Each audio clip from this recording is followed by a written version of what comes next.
Hello and welcome back to Foos Entertainment. First off,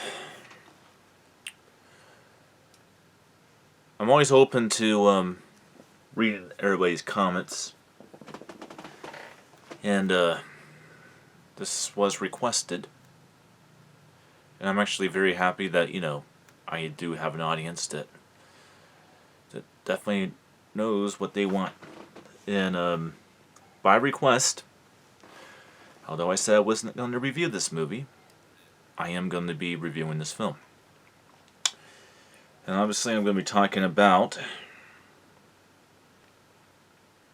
Sorry, I always forget exactly when these films were made. That's why I look at it back here.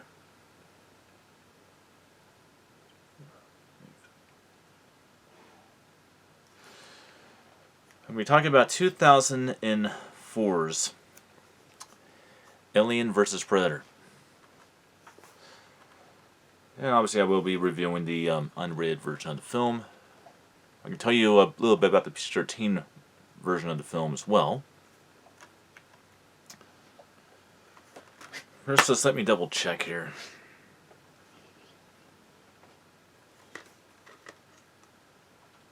Yeah, I'm pretty sure it's 2004. If it is 2003, I will definitely make that known when I list the video.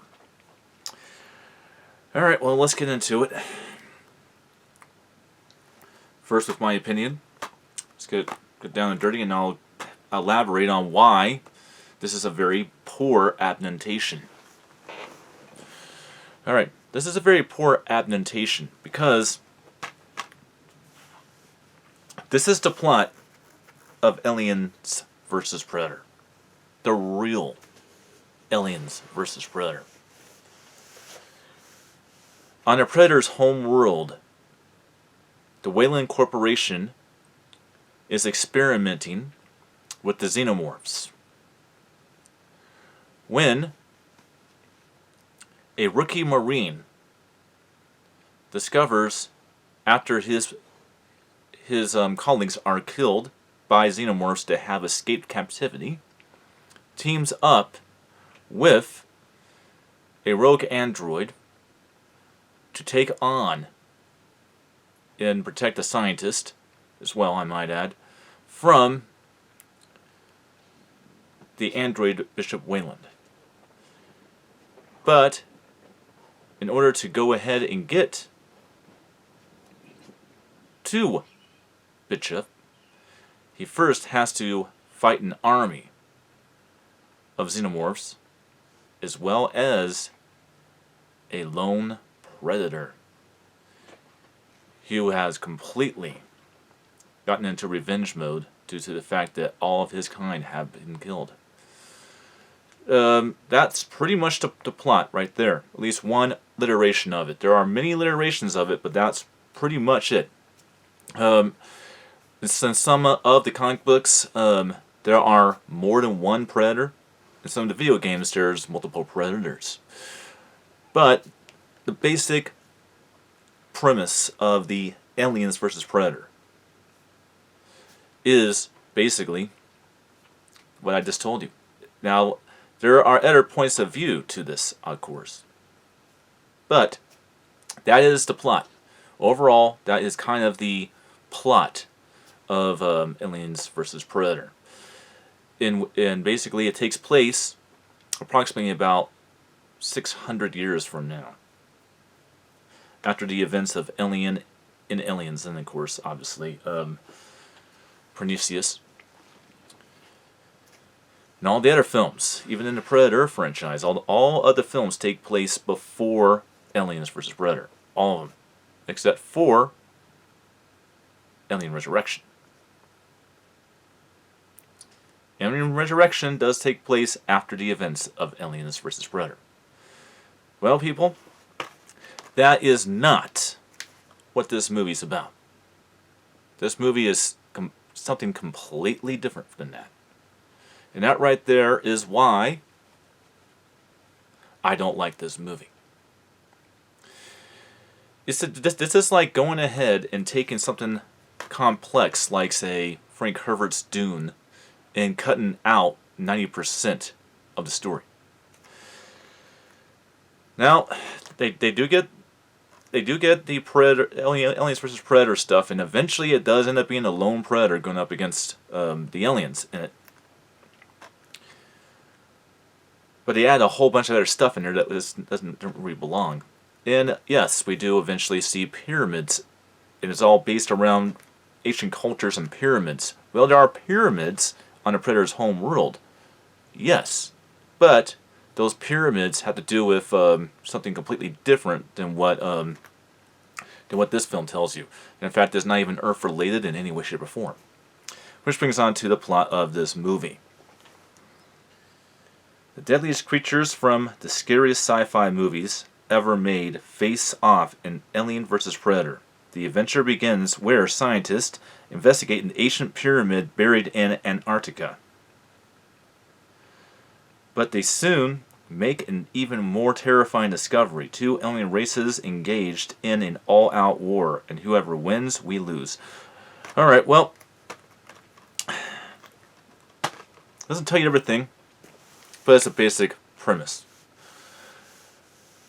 But let's dig a little deeper. That way you can understand kind of why I don't really particularly like this movie. Now, I will definitely say that when it comes to the action-adventure elements and the Alien vs. Predator,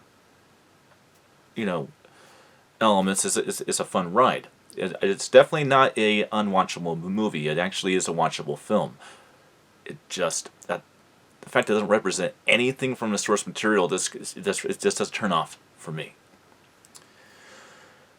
They kind of go ahead and say basically this. They say that alien race that everybody talks about in, I guess, the visitation from an unknown source that has been preached up to the choir about the ancient pyramids of every single ancient culture, and this is real. There are actual shared pictographs and hieroglyphics inside of all the pyramids from every culture in history that actually do share a common belief that we were all visited by something that is not from our world at some point at the critical civilization.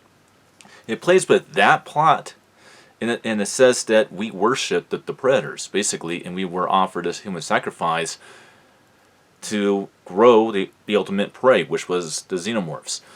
Now, that's basically it right there, and that's completely different from the plot of the actual comic book series in the video games. When it comes to Aliens vs. Predator, it's completely different. It's not even remotely close to what that's about. And that right there is the problem. Now, is it an interesting movie? Does it have an interesting story? Is it an action-packed film? Yes, it is. But it's a very bad adaptation. And when it comes down to it, canon means something to people, and it definitely means something to me. Like, for example, let's say they made the prequels and then acknowledged the sequels when it comes to Star Wars. Let's say when they did the Calvin alternate timeline of Star Trek with Star Trek in the Darkness, and Star Trek Beyond, that they didn't acknowledge anything that happened in the 6 films in the TV series that came before it, people would be losing their minds. Well, can you imagine what it's like when you have somebody who's familiar with the source material of this, seeing them do exactly that, literally putting the finger up, basically saying F you to anybody who's familiar with the Alien vs. Predator canon in the universe. And that's basically what they did. Now, as for a film, it's a very watchable movie. Now let's go into quality. We got plenty of time for that. This is a 1080 2K Blu-ray disc, so it's not 4K.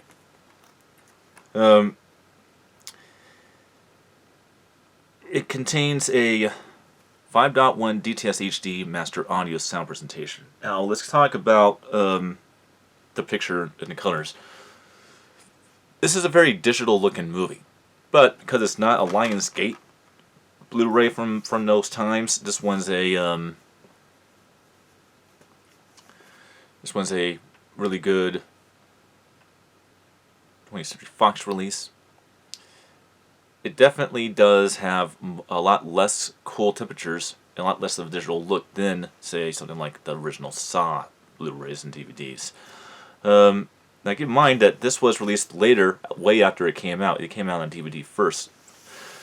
Now that brings us out to a very funny thing. In some ways, the DVD had better quality. This is pretty funny. And this doesn't happen often on Blu-rays, but it definitely did happen with this one. And it's probably the only one it did happen with that I come across from 20th Century Fox in the early millennium on their remastered Blu-rays. There are points in the film due to like digital bleed or whatever it is that where you have a slight fuzziness for about 20 seconds of the film. You would have fuzziness that goes on and off in certain sequences of the film in dark lit areas of the presentation. So you have that is a flaw, but if you can get past that, it's a fun movie. The audio quality is pretty much reference quality. I mean, this is not like a regular DTS HDMA. This has a very rock solid DTS HDMA 5.1 sound presentation. You have a lot going on when it comes to effects. Now, is it a fun movie? Yes, it's a very fun movie to watch. Is it action-packed? Is it thrilling? Yes, it is. So, no, it's just not a movie that I would say that you shouldn't watch. It's just a movie that I choose to not want to watch. Now, I've seen it plenty of times. I've probably seen this movie about 100 times. But that was before I learned about the source material and had more respect for that and got more into that. And that's why I will say I'm not a fan of this movie. But if you want to check it out and you were interested in my opinions, I hope you learned something about my opinion of this film. And I will see you guys on the next one. So check it out, watch it, and come with your own opinion. And definitely get familiar with the canon universe of Aliens vs. Predator in comic book and video game form, and enjoy that too. And I'll see you on the next one.